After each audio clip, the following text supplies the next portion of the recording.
am the last of 14 children. So growing up it was a thing of respect have to be installed in you.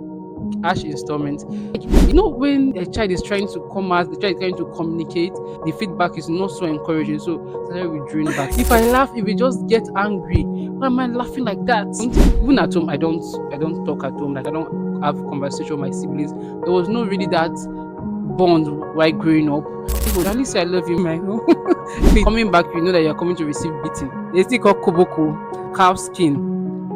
He will start whipping us, like flog it. Like, when you laugh, they will tell you that you're laughing like a prostitute. Even I had to limit keeping friends, even bringing my friends home. I used to be scared.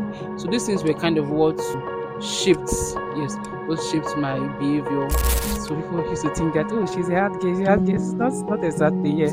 I've realized that those experiences has really done a lot in terms of my psychological thinking, my mentality. I was so insecure. My voice, if you're hearing me now, my voice is not like every other girl's voice. I have a more deeper voice and manly voice. I had to realize that my voice is also my superpower. The fact that it's this way, it grabs attention in the room.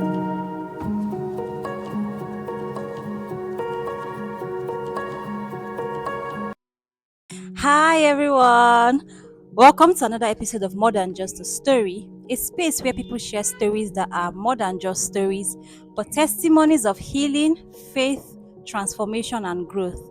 And today I have with me. Oghene. Hi Oghene, thank you so much for joining us. Yeah, thank you for inviting me for today's episode. A lot of people say you're tough, you're hard, you're strong. What has made you you? How has your background shaped the kind of woman that you are today? It's a long story. Okay, so growing up, I am the last of like 14 children, but not from the same mother. I'm last of 14 children. My dad had four wives, but we did not stay together. My mom is the last. My mom is the last of the four wives.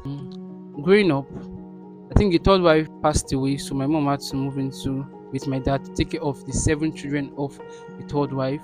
So we were 12 growing up. My mom had five, then the third wife seven. So we were 12, like 12 siblings growing up, and you can imagine. And being the last of 12 siblings. So growing up it was a thing of respect have to be installed in you, and not just like this like easy installment, like harsh installment. It's normal for you to wake up in the morning and greet your siblings. It's a normal thing. But for me, that I have a lot of seniors, I'll greet my mom and I greet everybody one was. Just imagine greeting everybody like 12 siblings. There was an advantage to it because I started very late to like start doing house chores. Seeing that I'm the last born, I even watching my own clothes. Yes, it took a while. Like it took a while, but the things that shaped me becoming hard and becoming like not so approachable was due to the way my other siblings, especially one of my brother. You can be watching movie everybody was watching movie in the parlor, like laughing, and if I laugh, my own laugh used to itch his body. Jesus. So if I laugh, if we just get angry, why am I laughing like that? Like when a child is trying to come out, the child is trying to communicate, like there's this short, like the feedback is not so encouraging. So I started withdrawing back. I started like I don't even at home, I don't talk at home. Like I don't have conversation with my siblings. There was no really that bond while growing up. I think it was just one of my elder sister that I had that bond with. There was no really that bond apart. Like imagine for 12 children, you can just bond with just one person. So it was that bad. Like the discipline was so much to the extent that if you go if you go and play with other children in the next neighboring compound, coming back, you know that you're coming to receive beating. My dad will line every one of us. We need that with they still call koboko, cow skin. He will start whipping us, like flog it. So it was that bad. I think it was the time our TV went bad. And children now want to go and look like want to continue that series. So we went to a neighbor's house to like she refused us to even enter. So we were looking through the window. People My watching the TV through the window. my dad now heard of it. Hey, immediately we came back home. Like immediately we are coming back, we already know the details. Like file up as we are coming, we are filing up and nearly done, and it was it was a lot. Those things are many more. Like when you laugh, they will tell you that you're laughing like a prostitute. Like it was I don't know where that thought was coming from, because one of my sister was actually like, she was very stubborn, used to go and sleep in boys' house. So they now started using that standard for me. Thinking that you are also like that. Exactly.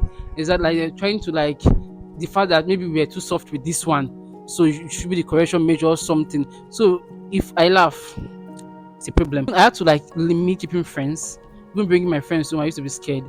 So these things were kind of what shaped, yes, what shaped my behavior. Like, so people used to think that, oh, she's a hard girl, she's a hard girl. It's not exactly, yeah. So yes, that was like a tip of childhood growing up. Yes, that was God, that. as you're just sharing, I can only but imagine.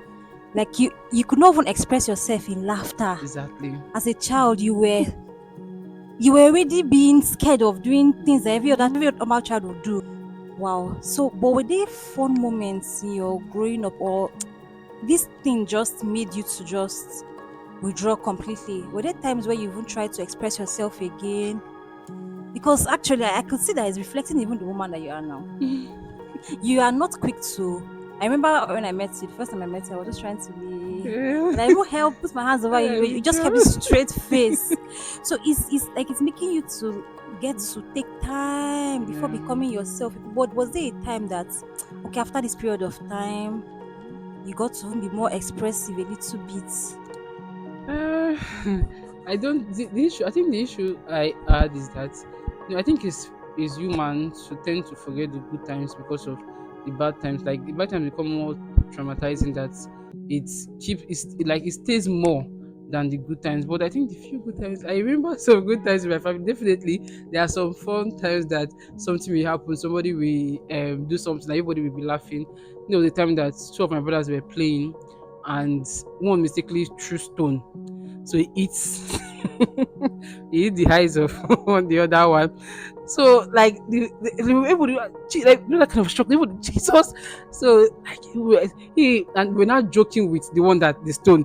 It's the next thing that, hey, look at blood, oh, look at that one was crying. He was crying. So to us that were seeing it, we were laughing like we like it was fun for us. So I think I still remember that time because it was something fun. So there were actually some fun memories, but especially with my siblings while growing up and all that. But like I said, one of them used to give me issues in terms of discipline, because that one is very disciplined. Even till now, I hardly relate with him. If I go back home for visitation, I just go to his house just once to visit him. Like that's um Bond. yeah, it That's was simply never bond. built. And I can go to some of my siblings and we talk and we gist, but for him, we don't really have much to talk about. So yes, but yeah, there are definitely some fun times, although I can't remember much of them or all of them. But yes, there was. Now the woman you are an adult now. um, How are you letting yourself be someone that has come out from that childhood trauma? Are you working on it? Are you trying to, or you're still holding back? Do you feel like at this point of your life you are being less tough and not allowing those experiences to affect your relationships even now as an adult? I recognize the effects of those experience late, because I remember in my university days, it's blocked a lot of relationships for me. Like there are some friends that I want to make, but due to my kind of personality, it's very hard to like keep those friends and the likes of it. But when I finished, I left university, I went for NYC. I realized, I think I had to sit down with myself and tell myself, you need relationship to survive. You need people to survive. So I started intentionally working on myself. Those withdrawal, I started intentionally approaching people. People used to think that I'm snobbish. They used to think that I like there's a way they put it. I think my sister had to sit me down and told me that this is what people are thinking about you. I never knew that that's what I thought. I always see myself like I'm quiet, I'm just being on So my they used to own. think that you're a snob. Exactly. They don't know that is I'm struggling to even to start a conversation. So if you start a conversation that I'm very interested in, we can keep on talking. But if you start a conversation that I'm not so interested in, or even you are waiting for me to start the conversation, that's where there will be a problem. So I now realize that actually there are some rooms that we enter. I need to start a conversation. I intentionally learning it, intentionally like approaching people, telling them, "Oh, how your clothes are beautiful." What like we not keep that. I think over the years I've been able to make friends compared to 3 years back. So Previous. yes, I'm actually intentionally working on it. Some will just come like along the way. I never knew that this thing was in me. If it comes up, I start working on it. So yes, those are the things I've realized that those experience has really done a lot in terms of my psychological thinking, my mentality, and I'm intentionally working into it as an adult. Yeah, yeah, So that means it's normal for childhood experience to shape the kind of person you are, yeah, even as an adult. exactly. So what if somebody is watching this thing and the person is still struggling with fear, struggling with even seeing themselves as good enough? You know, some people they don't see themselves Yeah, because of maybe what they've heard when they were growing up. Maybe they've heard exactly. that you are ugly and they don't see themselves as anything good. They are struggling to come out to be expressive because of that childhood trauma is still, even as adults, is still Yeah. haunting them, it's still affecting them. What can you say to them? What will you tell them, sharing from your own story? Okay, I think let me say something. Like, my voice. If you're hearing me now, my voice is not like every other guest voice. Like, I have a more deeper voice and manly voice. I think I use that word. So while growing up, I was so insecure. Like, I was so insecure that everybody, like, I hate talking. I hate talking with people around. Even to like it affects me. Like, I don't like phone calls. You know, people will say I don't like phone calls. Check it very well. There's something why they don't like phone calls. There's a reason. It's not because they are so introverted. That's like, I don't like phone calls because I feel so like conscious if I'm talking to someone on the phone and someone is hearing my voice. They'll be like, "Are you a man?" Like, it was so much. So, but I started realizing that my voice is not the issue. Like, because it affected my self-esteem so much. Nobody ever told me that, like, oh, you are beautiful or something, I love you. You at least say I love you, my home. If you don't say that, I think it's that my mom is saying it to our grandchildren. When I hear, like, one day I heard her saying it to her little niece, I love you. I was looking at her, what was going on here?